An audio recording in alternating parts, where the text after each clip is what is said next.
اعوذ باللہ من الشیطان الرجیم بسم اللہ الرحمن الرحیم والذین آمنوا وعملوا الصالحات اولئک اصحاب الجنہ هم فیہا خالدون وَإِذْ أَخَذْنَا مِيثَاقَ بَنِي إِسْرَائِيلَ لَا تَعْبُدُونَ إِلَّا اللَّهَ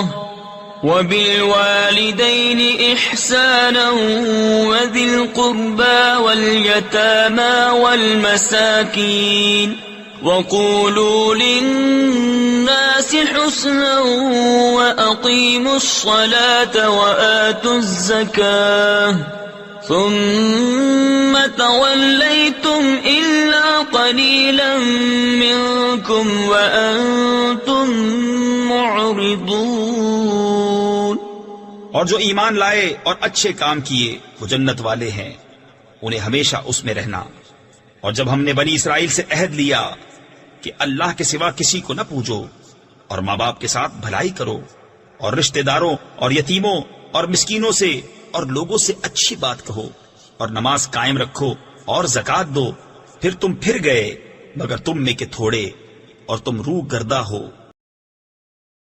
وَإِذْ أَخَذْنَا مِيثَاقَ بَنِي إِسْرَائِيلَ، اور یاد کرو جب ہم نے بنی اسرائیل سے عہد لیا، یعنی اے یہودیوں وہ وقت یاد کرو جب ہم نے بنی اسرائیل سے تورات میں یہ عہد لیا کہ تم اللہ تعالیٰ کے سوا کسی کی عبادت نہ کرو کیونکہ اس کے علاوہ اور کوئی عبادت کا مستحق نہیں، اور اپنے ماں باپ کے ساتھ بھلائی کرو اور رشتہ داروں، یتیموں اور مسکینوں کے ساتھ اچھا سلوک کرو اور لوگوں سے اچھی بات کہو اور نماز قائم رکھو اور زکات دو۔ لیکن اسے قبول کرنے کے بعد ان میں سے چند آدمیوں کے علاوہ سب اس عہد سے پھر گئے، اور تم بھی اپنے آباء و اجداد کی طرح اللہ تعالیٰ کے احکام سے منہ موڑنے والے ہو۔ اس سے معلوم ہوا کہ بنی اسرائیل کی عادت ہی اللہ تعالیٰ کے احکام سے اعراض کرنا اور اس کے عہد سے پھر جانا ہے۔ وَبِالْوَالِدَيْنِ إِحْسَانًا، اور والدین کے ساتھ بھلائی کرو۔ اللہ تعالیٰ نے اپنی عبادت کا حکم فرمانے کے بعد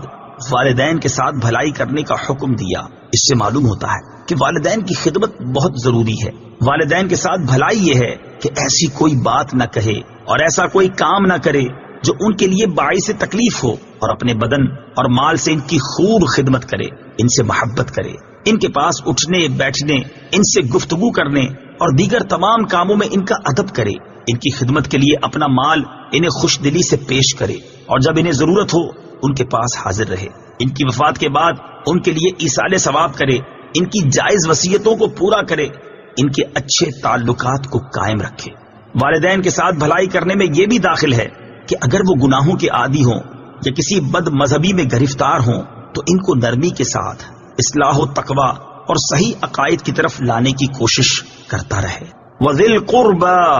اور رشتہ داروں سے۔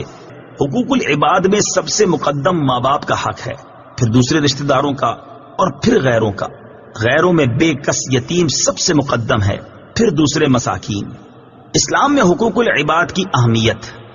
اس آیت میں والدین اور دیگر لوگوں کے حقوق بیان کرنے سے یہ بھی معلوم ہوا کہ دین اسلام میں حقوق العباد کی بہت زیادہ اہمیت ہے، بلکہ احادیث میں یہاں تک ہے کہ حقوق اللہ پورا کرنے کے باوجود بہت سے لوگ حقوق العباد میں کمی کی وجہ سے جہنم کے مستحق ہوں گے، جیسا کہ صحیح مسلم میں ہے۔ حضرت ابو ہریرہ رضی اللہ تعالی عنہ سے روایت ہے، حضور اقدس صلی اللہ تعالی علیہ وآلہ وسلم نے ارشاد فرمایا، کیا تم جانتے ہو کہ مفلس کون ہے؟ صحابہ کرام علیہ رضوان نے عرض کی، ہم میں مفلس وہ ہے جس کے پاس درہم اور ساز و سامان نہ ہو۔ آپ صلی اللہ تعالی علیہ وآلہ وسلم نے ارشاد فرمایا، میری امت میں مفلس وہ ہے جو قیامت کے دن نماز، روزہ اور زکات وغیرہ اعمال لے کر آئے اور اس کا حال یہ ہو کہ اس نے دنیا میں کسی کو گالی دی تھی، کسی پر تہمت لگائی تھی، کسی کا مال کھایا تھا، کسی کا خون بہایا تھا اور کسی کو مارا تھا، تو ان میں سے ہر ایک کو اس کی نیکیاں دے دی جائیں گی،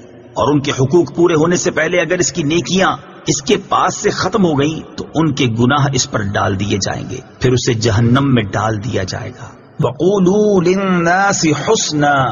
اور لوگوں سے اچھی بات کہو۔ اچھی بات سے مراد نیکی کی دعوت اور برائیوں سے روکنا ہے۔ نیکی کی دعوت میں اس کے تمام طریقے داخل ہیں، جیسے بیان کرنا، درس دینا، واعظ و نصیحت کرنا وغیرہ۔ نیز اچھی بات کہنے میں اللہ تعالیٰ کی عظمت، حضور پرنور صلی اللہ تعالی علیہ وآلہ وسلم کی شان، اولیاء کرام رحمہم اللہ کے مقام و مرتبے کا بیان اور نیکیوں اور برائیوں کے متعلق سمجھانا سب شامل ہیں۔ الا قلیلا منکم، مگر تم میں سے تھوڑے۔ بنی اسرائیل کی اکثریت اللہ تعالیٰ سے عہد و پیما کرنے کے بعد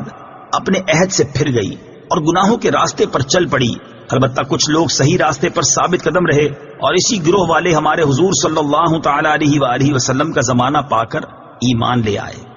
بنی اسرائیل کی بد عہدی کو سامنے رکھ کر مسلمان بھی اپنی حالت پر غور کریں۔ اس آیت میں بنی اسرائیل کی جو حالت بیان کی گئی، افسوس کہ فی زمانہ مسلمانوں کی حالت بھی اس سے کچھ مختلف نہیں۔ کاش کہ ہم بھی غور کریں کہ مسلمان ہونے کی حیثیت سے کلمہ پڑھ کر ہم نے نماز، روزہ، زکوٰۃ، حج، اطاعت الہی، اطاعت رسول صلی اللہ تعالی علیہ وآلہ وسلم، حقوق اللہ اور حقوق العباد کی ادائیگی کی پابندی کا جو عہد اللہ تعالیٰ کے ساتھ کیا ہوا ہے، کیا ہم بھی اسے پورا کرتے ہیں یا نہیں؟